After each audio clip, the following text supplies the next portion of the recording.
Exactly 1 year ago, randomly, out of the blue, a new official Minecraft server, created and run by Mojang themselves, mysteriously appeared on the official Minecraft server list. A Minecraft Capture the Flag server, which Mojang stated was to help us test our server tech. Besides being a very buggy experience, many players, including myself, theorized that this simple server seemed to be indicative of something much bigger going on behind the scenes. And now, 1 year later, we are proven right, and are at the beginning of possibly the biggest changes to Minecraft Bedrock there has ever been, happening steadily behind the scenes. Here is the Bedrock server list 1 year ago, featuring the 6 at the time official partnered servers. Here is the server list today, which is double the size, featuring 13 servers and counting, as new servers are being added multiple times a month. And the weirdest thing of all was that everyone thought Mojang and Microsoft had completely given up on new official Bedrock servers up until recently.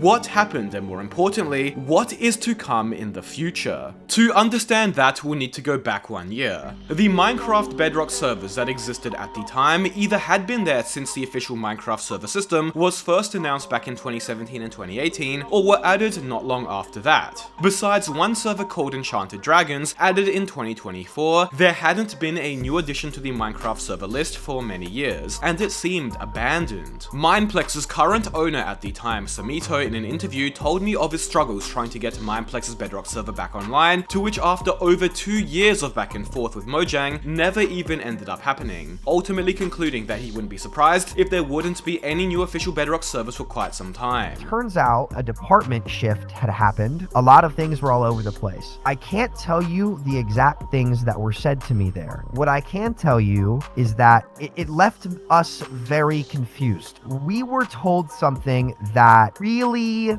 destroyed our faith in the process. And the state of many of the remaining Bedrock servers wasn't great either. Mineville was charging players real money for access to basic game modes like Skyblock, as was Enchanted Dragons. Lifeboat was full of cheaters. Mineplex before shutting down was the same. Other servers like Pixel Paradise completely died out and shut down, and in general, it began to seem more and more like official Bedrock featured servers were no longer Mojang's focus whatsoever. However, things began to change throughout the later half of 2025. Mineville was bought by a relatively well-known Java server owner named Pizza MC, who turned it from its low-quality pay-to-play game mode style that gained it its very negative reputation online into a typical Java SMP just on Bedrock instead. Prior to Pizza MC buying the server, it was losing money and was extremely neglected, with an outdated monetization model and game modes that seemingly hadn't been touched for over 5 years. Overnight, the server went from its 300 average player count to over 3,000, a more than 10 times in popularity, with no additional advertising whatsoever, just merely updating the server's game modes to popular Java ones. And ironically, the server was actually running on Java too, as it used Geyser to allow Bedrock players and exclusively Bedrock players to connect. Pizza MC's successful restructuring of the server proved that the issue with the declining popularity of many Bedrock servers was not a lack of players or even interest, just a lack of maintenance and outdated game design, as well as monetization. Not long after the entire Mineville rebrand, other changes began to occur on Bedrock too. Solstill, a server run by Nox Crew, who also runs the Minecraft Championship event, and MCC Island server would release, the first new Bedrock featured server in almost 2 years. Then another server, Mob Maze, would release at the end of last year too. Sometime between February and March of this year, the server list was now split into featured experiences and creator experiences. In March, during Minecraft Live, for the first time in years, Mojang even officially announced and promoted a bunch of new and upcoming official Bedrock servers. We're excited to reveal new multiplayer experiences.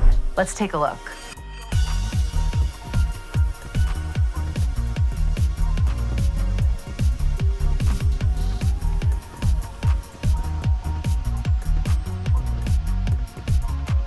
These experiences are unique, free to play, and brought to you by our amazing creator community.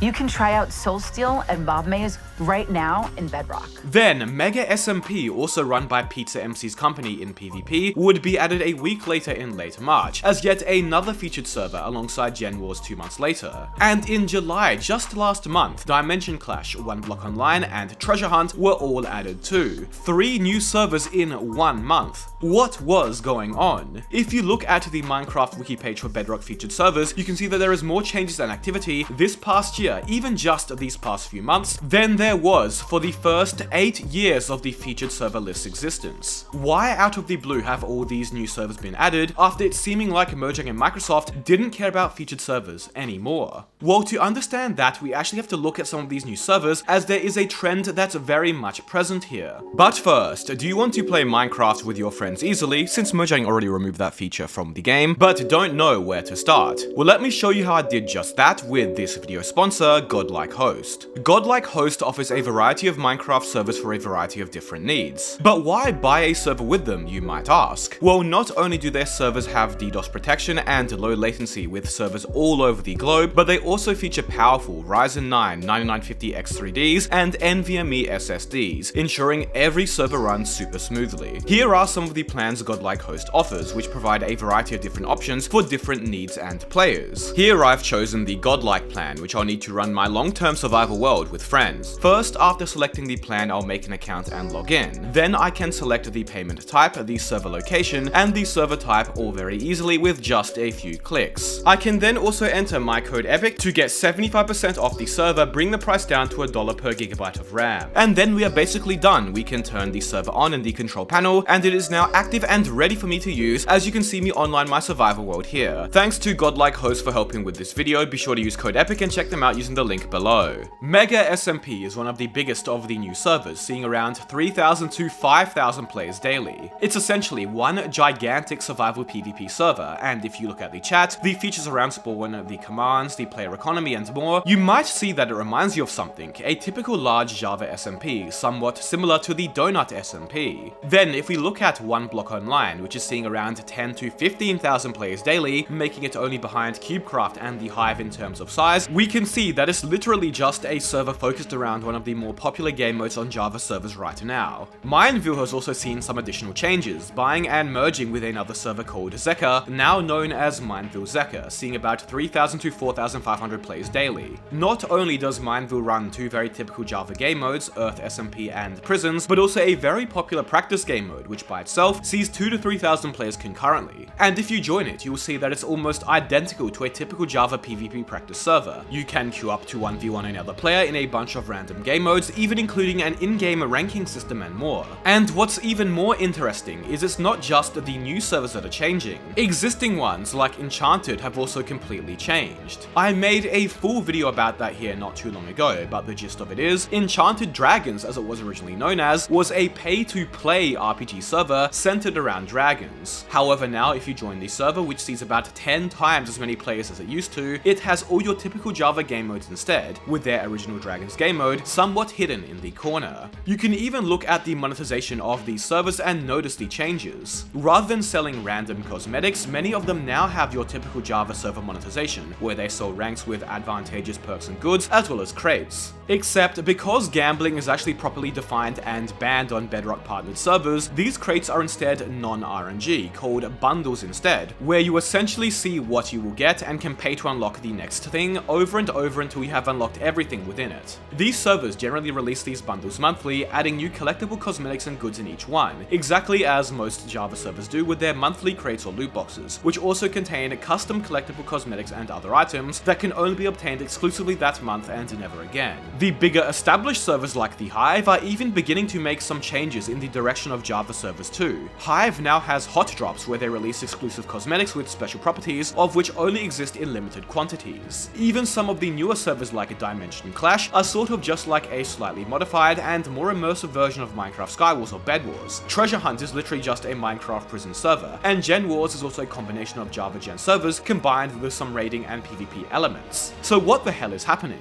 Why are Bedrock servers all becoming like Java ones all of a sudden in terms of gameplay and monetization? And what is really going on behind the scenes?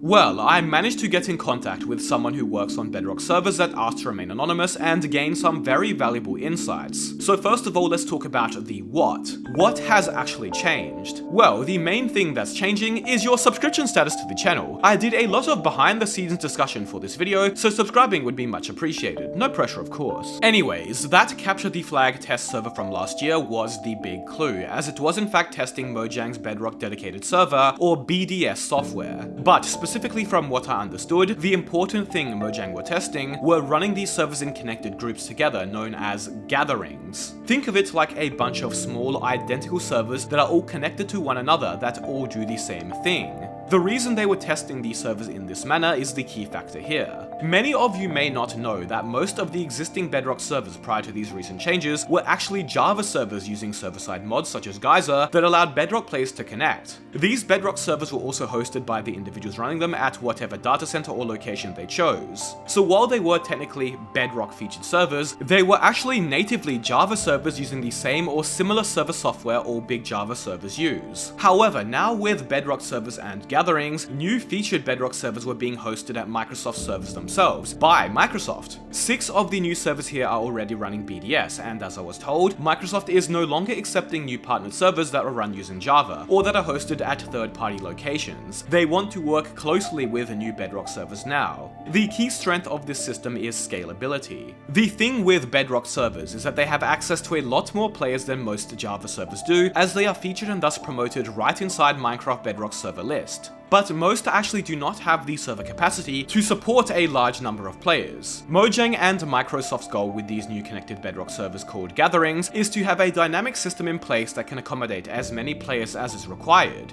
These BDS gatherings are essentially infinitely scalable, as I was told, as they are designed to continually spin new identical servers up depending on player count whenever needed, which is one of the key reasons why Microsoft now has taken over the physical server hosting aspect. So for example, let's look at the new OneBlock server, which is hosted on BDS. If 5,000 players were online the server, it would run, let's say, about 192 connected servers, which all can fit 26 players and their islands each. On a typical server, if the player count was to exceed 5,000, new players would not be able to join, or there would be issues and lag, as there physically would not be enough servers to support more than 5,000 players. However, with BDS and gatherings, if one day the player count jumped above 5,000 to 10,000, another identical 192 servers would just gradually turn on to support that increased player count, with the capacity of the server thus somewhat being considered infinite. There is no longer that physical server limitation with Microsoft's hosting and help. That's the key benefit here. Now, as I was told, this new gatherings and BDS system isn't perfect. Because it is relatively new, it has some notable issues. Performance-wise, it is not nearly as good as typical Java server software like Paper, and it lacks an anti-cheat as well as other core server features Java servers have had for some time. And currently this is noticeable. For example, some players have mentioned that loading islands and worlds on OneBlock is quite time consuming, which is part of one of the main limitations of this new BDS and gatherings right now. As I was told, the way these gatherings work is they run a server template which is replicated infinitely, but that also means that these servers function more like minigame servers per se. You can't run persistent game modes like a survival world on them and have it save and update world changes or progress, because these servers are dynamically turning on and off depending on server demands and have to remain identical to one another, so they can't have unique world states saved to them. The reason OneBlock islands load so slow is because unlike a Java OneBlock server which would save your island and data to a server, and every time you log in and play you would be on that same server, on Bedrock OneBlock your island and its data is freshly loaded onto a new server every time you connect, basically as if it's transferring and rebuilding it every time you play. This was done to get around the limitations of the BDS and gatherings, and can work with a game mode like OneBlock because islands aren't that big, so there isn't that much data. But this would likely never work on large-scale open-world SMPs, as there is way too much data to save and load. This is partly why the new Bedrock servers besides OneBlock are all generally servers where the world doesn't really change. They are running more minigame-style, non-persistent game modes. There is a good chance this may change in the future, I was told, and maybe BDS and gatherings will support large-scale persistent game modes like SMPs eventually,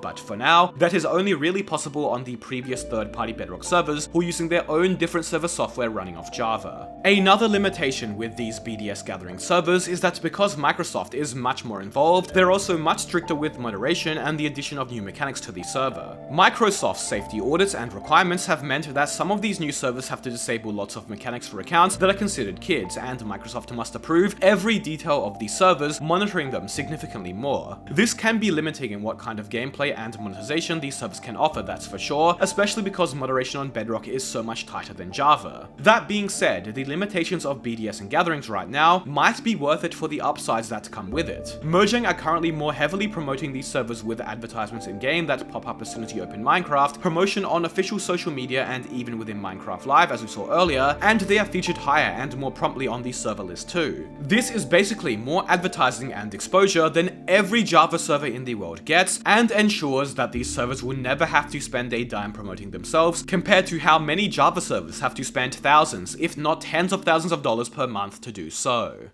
So now we know what's changed, we can finally discuss the most interesting part, that being the future and why these changes have been made. And this is where things get a bit more speculative, but we have some interesting points to discuss. Back in 2017 and 2018, when the Bedrock featured server system was first introduced, almost all the servers part of this system were minigame servers with purely cosmetic monetization models, or servers with pay-to-play models like the old Mineville. As my anonymous source told me, part of the reason why he thinks Mojang and Microsoft seemingly ignored the Bedrock featured server system for so many years after its initial launch was because these servers made almost no money, a few even being close to going bankrupt. This potentially caused the corporate side of the company to not see the value in Microsoft and Mojang's continued investment in the program, since it was not financially viable or lucrative at all. And why was it not financially viable? Well, because minigame servers with almost exclusively cosmetic monetization simply don't make as much as free-to-play servers with pay-to-win monetization, especially if those servers have persistent game modes like SMPs. As we've covered in this video, some Bedrock servers, including older existing ones, have changed or completely switched up their monetization models to that of typical Java servers, which, as Pizza MC demonstrated with Mineville, entirely revitalized them from the dead. Since Bedrock partnered servers are financially viable now, Microsoft may see more reason to invest into them, and the Bedrock featured server system, which seems accurate based on the fact that they are using their own resources to host newer servers now too.